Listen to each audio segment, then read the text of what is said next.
Olá, meus amados irmãos. Estou feliz de estar aqui falando com vocês nesse capítulo 2 do livro Dons Espirituais, dos Sam Storms. A gente vai continuar trazendo esses mitos, e aí a pergunta que ele diz é: certo? Errado? Então, nós vamos ver o que muitas vezes é um entendimento cultural que vai sendo passado de geração em geração, principalmente dentro dessa cultura de igreja, mas que, na verdade, quando a gente vai para o texto bíblico, a gente identifica que aquilo não confere, né? Então, a Cíntia falou com vocês até o mito 5, eu vou continuar a partir do mito 6, nesse estudo fascinante sobre os dons tão necessários para nós, para a igreja, para o corpo de Cristo. Então, o mito 6 diz o seguinte: se alguma vez você usou um dom espiritual, sempre pode usá-lo. Isso está certo? Bom, ele cita alguns textos bíblicos, e aqui eu coloquei dois, onde ele identifica que as pessoas recebem dons.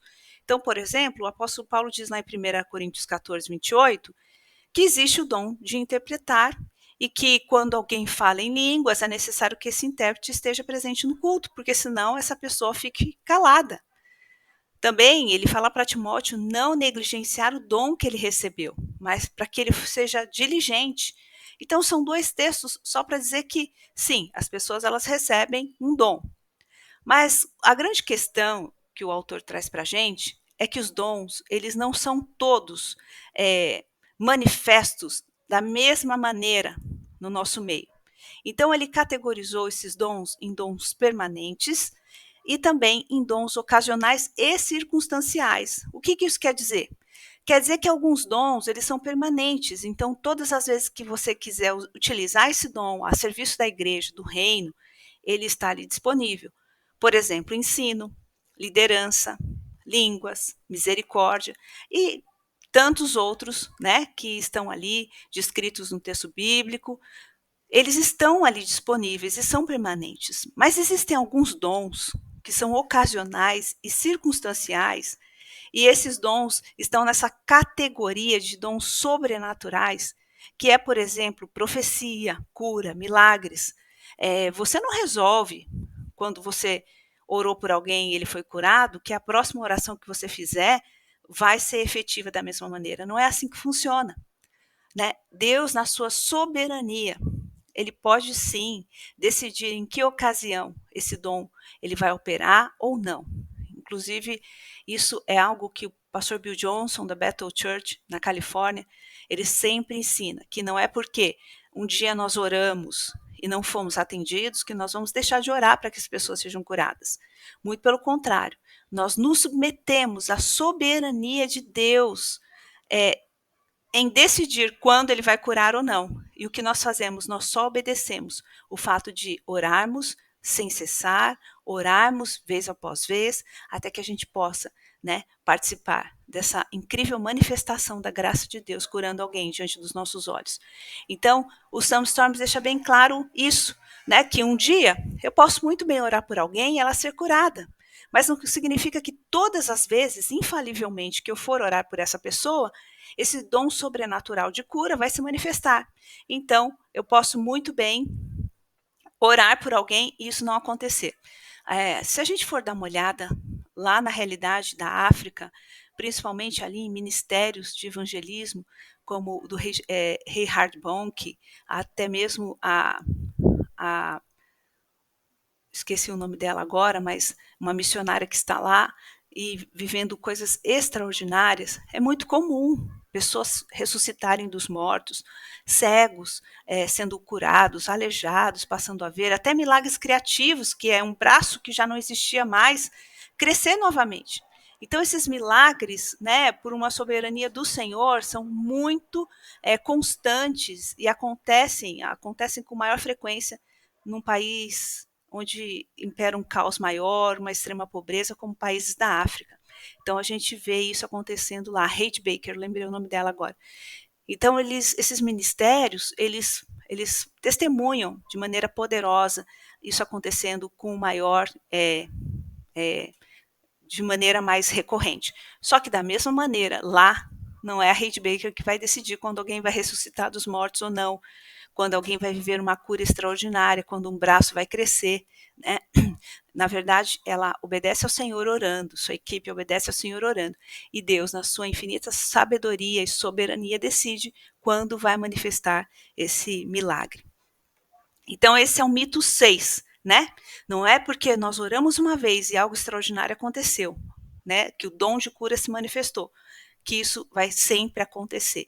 Então, Sam Storms vai categorizar isso em dons permanentes e dons ocasionais e circunstanciais, que são a marca de dons sobrenaturais. Vamos para o mito 7. No mito 7, nós temos aqui os dons espirituais. Não são necessários agora que temos a Bíblia, certo? Bom, se tratando de igreja tradicional, nós muitas vezes ouvimos, né, que a Trindade é composta de Deus Pai, Filho e Bíblia Sagrada.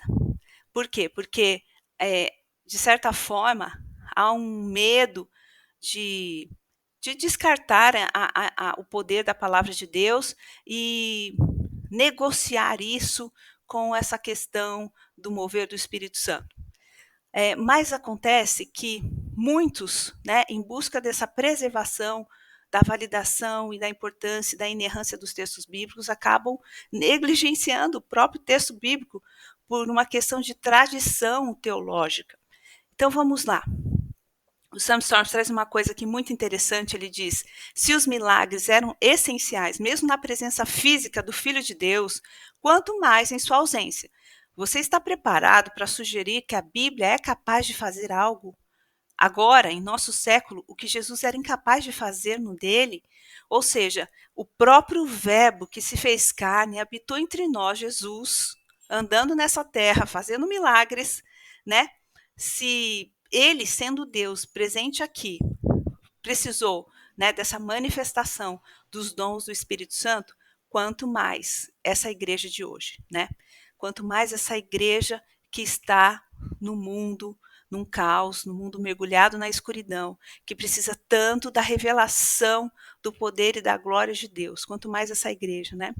Então, muitas vezes a gente simplesmente diz que acredita dessa maneira, sem que a Bíblia valide. Por exemplo, então vamos lá. Muitas vezes, sem perceber, a gente acaba pegando algumas tradições teológicas como se fosse a própria doutrina bíblica, mas que quando a gente vai na fonte bíblica, a gente não encontra um respaldo que possa, de certa forma, validar aquilo que a gente acaba crendo, porque é repassado para nós de geração em geração, dentro da nossa denominação, como verdade.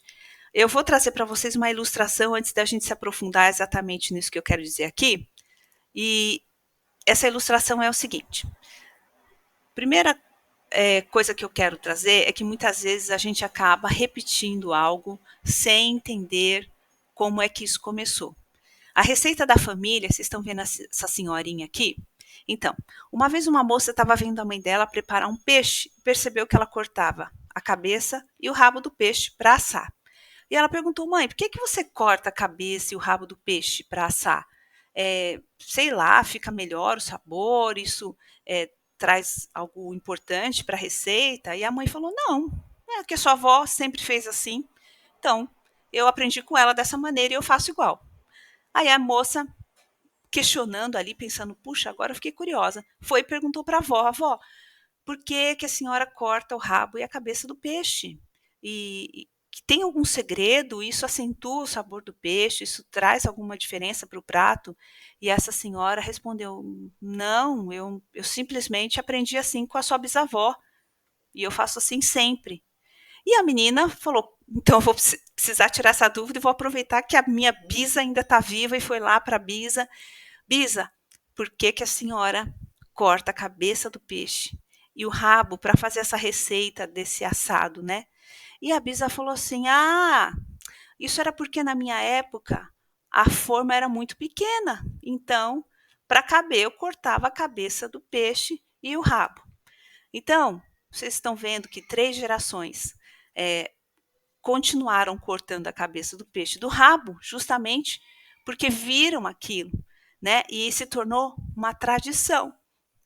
Mas nunca questionaram o porquê. Então, Muitas vezes, dentro da igreja, nós temos o tradicionalismo teológico, mas que não é a verdade bíblica. Em nenhum momento o texto bíblico ele nos diz que os dons eles eram só para a época dos apóstolos, para validar, né, de maneira sobrenatural aquela igreja que estava surgindo, aquela igreja fundada por Jesus Cristo. Uma outra ilustração que eu quero trazer é que alguém uma vez disse que um novo convertido foi orientado a se isolar de pessoas, ir para uma cabana bem distante e ficar lá só ele e a Bíblia, lendo e absorvendo o texto bíblico e sendo ensinado pelo Espírito Santo por aquelas coisas, sem nenhuma influência do tradicionalismo teológico, nem de argumentos, nem de filosofias, com a palavra de Deus pura e simplesmente e a orientação do Espírito Santo. E esse alguém disse que depois que esse rapaz saiu de lá, depois de alguns anos lendo assiduamente, né, o texto bíblico, se dedicando ali a absorver a revelação poderosa da palavra de Deus, ele saiu de lá cheio de fé, crendo em absolutamente tudo do texto bíblico, sem duvidar de nada e absolutamente, né, crendo naquilo que a Bíblia revela, seja a loucura que for aos olhos dos homens, tudo que ali é revelado como sobrenatural foi absorvido por esse rapaz, por esse novo convertido, sem reservas. Então, muitas vezes, nós recebemos mentores na nossa jornada que nos ensinam já a usar óculos críticos em relação ao próprio texto bíblico. E não é de se assustar que hoje a gente ouça pastores dizendo que a Bíblia deve ser atualizada. Na verdade, isso não é novo, né?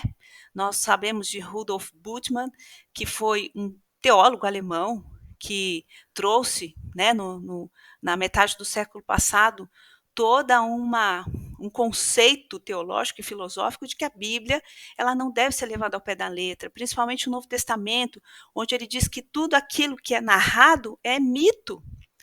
Todos aqueles milagres, na verdade, é uma construção, uma narrativa construída por aqueles discípulos para autentificar, né, a divindade de Jesus. Então, olha que absurdo. E quantos hoje, né, utilizam toda essa sugestão de Rudolf Bultmann, de tudo isso que ele ensinou a respeito do mito, né, que existe ali, onde os milagres são descritos, a ressurreição de Jesus e tudo isso. Ele desqualifica tudo isso. E hoje, a teologia da missão integral e a teologia da libertação acabam abraçando essa ideia de que Jesus é um homem revolucionário e que foi morto, né, por conta do seu ideal revolucionário, né? Ele foi um mártir de uma revolução. Tudo isso porque eles acabam identificando que não, ele não fez milagres, não, ele não ressuscitou dos mortos, não, nada daquilo de fato aconteceu. Tudo aquilo foi uma construção mitológica para construir a ideia desse divino, desse homem divino, que não era só homem, mas era Deus. E aí a gente vê que isso respinga em nós até hoje, por mais que muitos pastores não acreditem, né, exatamente em tudo que Rudolf Bultmann faz e fala, mas traz para a gente essa ideia crítica de que milagres não são possíveis hoje, que Deus não trabalha da mesma maneira, que Deus da igreja primitiva, que manifestava poder através dos dons ali na sua igreja, entre o seu povo, não opera mais da mesma maneira. Então nós temos que questionar, porque se não for o tradicionalismo teológico, nós não encontramos na Bíblia nenhum respaldo para aceitar, né, essa ideia do cessacionismo e de que os dons não são mais para esse tempo e de que só o texto bíblico já é suficiente. Então, esse é o mito 7. Vamos para o mito 8. Então, os dons espirituais sempre operam com o mesmo nível de intensidade e precisão, certo? Bom, o que achei interessante aqui nesse mito 8, que o Sam Storms trouxe para a gente, que a eficácia e a precisão dos dons, elas são influenciadas por uma variável de inúmeros fatores, né? Então, não é só o fato de você ter um dom que vai garantir que ele se manifeste na sua vida de uma maneira completa e perfeita, mas a sua personalidade, o seu nível de maturidade espiritual, o conhecimento bíblico que você tem, o grau de intimidade que você tem com Jesus, a sua rotina de oração, de devocional, tudo isso vai pesar na hora de você manifestar o seu dom. Então, o dom, ele é entregue, mas ele precisa ser desenvolvido. E o desenvolvimento do dom, às vezes, não é só você operar naquele dom que Deus te deu, por exemplo, o ensino, mas é você ter o seu caráter transformado pelo poder do Espírito Santo, é você amadurecer, é você conhecer a Bíblia de uma maneira mais profunda, é você desenvolver uma conexão, um relacionamento com Deus, onde você ouça o que o Senhor te diz, onde você não só é alguém que fala, né, mas que para ouvir e meditar na sua palavra, e tem essa habilidade, essa capacidade de ouvir o próprio Deus. Então, tudo isso vai interferir para que o seu dom se manifeste em um nível mais intenso e preciso. Então, os dons, eles não operam da mesma maneira em todas as pessoas. Todos esses fatores vão pesar e vão pesar muito. E aí Paulo vai trazer para a gente um conselho que ele dá a Timóteo, né? Por essa razão, torno a lembrar-lhe que mantenha viva a chama do dom de Deus que está em você, mediante a imposição das minhas mãos. Também ele diz lá em 2 Coríntios 10:13, ele diz: nós, porém, não nos gloriamos além do que é devido, mas nos limitaremos à esfera de ação que Deus nos confiou, a qual alcança também vocês. O que Paulo está dizendo aqui? Mais um fator que determina a intensidade do nosso dom. É o nosso perímetro de atuação, é a esfera de ação que Deus limitou a todos nós. Então é incrível que alguns evangelistas, né, como Billy Graham, alcancem multidões, como o próprio Reinhard Bonnke que eu citei aqui, sejam homens que fazem apelo para a multidão de mais de 1 milhão de pessoas, e existem evangelistas que vão trabalhar com pequenos grupos, que vão evangelizar nas ruas, prostitutas, drogados, que vão ter uma esfera de atuação que abrange ali pessoas de um pequeno território. Isso tudo também é uma divisão que o Espírito Santo de Deus dá. Quando ele coloca a pessoa em uma esfera de atuação, ele vai permitir que essa pessoa receba todas as capacidades e condições e intensidade para trabalhar dentro daquela esfera, seja ela uma esfera pequena ou uma esfera grande, como esses grandes evangelistas que eu citei. Então, Paulo diz que esse também é um fator que é determinado por Deus e que vai impactar, né, no nosso desenvolvimento dos dons. Vamos para o mito 9. As pessoas que têm dons mais impressionantes são mais espirituais. Tá certo isso? Bom, olha o que os próprios Sandstorms vai dizer. Pensamos erroneamente que se a manifestação do espírito é mais explícita, o indivíduo é mais maduro, ou pelo menos mais favorecido por Deus, ou certamente, no mínimo, mais útil à igreja. Ou pensamos que por alguém ter mais de um dom, essa pessoa tem mais do Espírito Santo.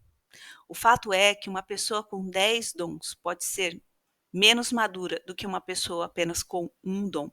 Bom, isso realmente é algo que nos faz pensar, né? Culturalmente falando, essa cultura religiosa que nós temos dentro da igreja, nós nos impressionamos muito com os dons. E muitas vezes a gente acha que aquilo vai refletir o nível de espiritualidade, o caráter, a integridade daquela pessoa. Mas o que o Sandstorm está dizendo para nós é que não, que na verdade isso não é uma maneira correta da gente medir a espiritualidade de alguém, né? E eu vou completar essa fala do Sam Storms com o Chris Valentin, que ele acaba concordando, e ele diz o seguinte: os dons sobrenaturais não são um prêmio ou uma recompensa. Então vamos lá, olha o que ele está dizendo. Não é porque você jejua muito, porque você faz aquele retiro de 40 dias, não é porque você passa horas lendo o texto bíblico todo dia, não é porque você vai no monte orar. Não, não é um prêmio e não é uma recompensa. Todos os dons são concedidos pela graça, são um presente. Não trabalhamos para ganhar. nem é algo que venhamos a merecer, recebemos independente do mérito. E Paulo deixa claro que o mesmo Espírito opera todas as coisas e ele as distribui individualmente, conforme deseja, 1 Coríntios 12, 11. Isso subentende que mesmo as pessoas com muitos dons não são necessariamente pessoas cristãs maduras. Uau, isso é muito chocante, não é? A gente vê às vezes pessoas com tantos dons, mas não significa que elas estão num nível de maturidade que corresponda a esses dons. Talvez nem tenham um bom caráter. Portanto, é importante para nós reconhecermos que os dons do Espírito não validam nossa caminhada com Deus. Isso é muito sério. Eles nunca podem servir como instrumento de medição de maturidade espiritual de alguém. O fruto do Espírito é a prova de maturidade de uma pessoa em Cristo. Então, Chris Valentin completa, toda essa ideia que o Sam Storms traz, de que a gente não pode cometer esse equívoco, esse erro de achar que os dons, eles são, de certa forma, um instrumento para medir a maturidade e a espiritualidade das pessoas. As pessoas, elas podem receber dons do Espírito Santo, mas podem não acompanhar em desenvolvimento de maturidade cristã, em caráter. Inclusive o Bill Johnson diz, que o nosso caráter, ele tem que ser edificado junto com o dom. Ele, na verdade, precisa crescer antes do dom, porque senão chega uma hora em que tudo desaba e o seu dom, sem o caráter, não vai conseguir sustentar a sua jornada. Vamos lá para o mito 10, então. O mito 10. Os únicos dons espirituais que Deus dará são aqueles mencionados explicitamente na Bíblia. Certo? Bom, aqui nós temos 3 listas de dons que são sinalizados. Romanos 12 vai falar da profecia, serviço, ensino, exortação, doação, liderança, misericórdia. 1 Coríntios 12, de 8 a 10 e 28, vai falar de palavra de sabedoria, palavra de conhecimento, fé, dons de curar, operação de milagres, profecia, discernimento de espíritos, línguas, interpretação de línguas, ensino, socorro e administração. E Efésios 4 vai falar sobre os dons ministeriais, que são ofícios do apóstolo, profeta, evangelista, pastor, mestre, e aqui também o Sam Storms, ele sugere pastor mestre, que deve ser a manifestação dos dois dons juntos. O que a Bíblia deixa claro é que só porque não está listado em algum texto bíblico, não significa que aquilo é o resumo exato e fechado dos dons. Eu tenho um outro autor agora que eu me dei conta de que eu esqueci de colocar o nome dele aqui, eu posso mandar para vocês depois, que num livro sobre dons, ele vai trazer para a gente pelo menos 30 dons. Ele traz textos bíblicos para embasar isso, mas aí vai desde criatividade artística, como a gente pode ver descrita lá em Êxodo, Bezalel, cheio do Espírito Santo, habilitado para trabalhar com as mãos e pegar toda aquela visão que ele teve do tabernáculo e traduzir aquilo em objetos moldados, lapidados, esculpidos, essa habilidade manual, essa criatividade artística. Temos generosidade, hospitalidade, conhecimento, misericórdia, música, organização, pobreza voluntária. Eu agora não estou conseguindo enxergar aqui porque eu estou com a imagem bem na frente, mas tem dom do apóstolo, aconselhamento, evangelista, ajuda, liderança, missionário, serviço, pastoral, celibato, ensino. A lista segue: libertação, discernimento, fé, cura, interpretação, milagres, intercessão, profecia, sofrimento e línguas.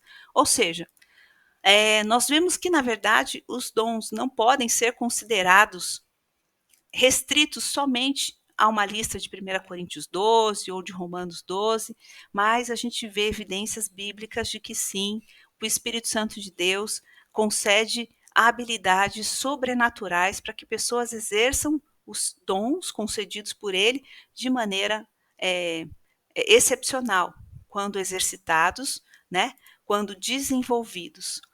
Então, nós visitamos esses 5 últimos mitos aqui que o Sam Storms trouxe, E ele finaliza dizendo, né, a respeito do mito 10, uma coisa, porém, é certa: se existem outros dons dados por Deus, eles precisam estar em conformidade com os mesmos princípios e regras de prática estabelecidos na Bíblia, por meio dos quais todos os dons são julgados.